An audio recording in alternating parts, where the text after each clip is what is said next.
আবারও কি আধিপত্য বিস্তার করে ইন্ডিয়ার আরেকটি এশিয়া কাপ জয়লাভ, নাকি আনপ্রেডিক্টেবল পাকিস্তান তাদের ক্যারেক্টার শো করবে এই ম্যাচে এবং তারা জয় ছিনিয়ে নেবে?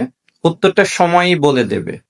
তবে আপাতত দৃষ্টিতে যেটা মনে হচ্ছে, ইন্ডিয়া ক্রিকেটীয় দিক থেকে অনেক শক্তিশালী পাকিস্তানের থেকে।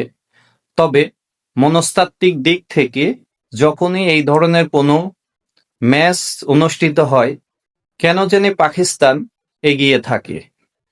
অর্থাৎ পাকিস্তান দেখবেন যে গ্রুপ পর্বে এরকম ধুঁকতেই অনেকটা ফাইনাল বা সেমিফাইনালে এসে অনেকবারই পাকিস্তান ইন্ডিয়ার সাথে যখন খেলা হয় তখন তারা জয়লাভ করে। এরকম একটা খেলা এর আগেও হয়েছিল। আমার কেন যেন মনে হচ্ছে ইন্ডিয়ার ব্যাটিং লাইন আপ আজকে জাস্ট ধসে যাবে। পাকিস্তানের বোলিং এর সামনে ইন্ডিয়া দাঁড়াতেই পারবে না এবং কোনো মতে পাকিস্তান ম্যাচটি জিতবে। আপনার কি মনে হয়? অবশ্যই কমেন্ট করে জানাবেন।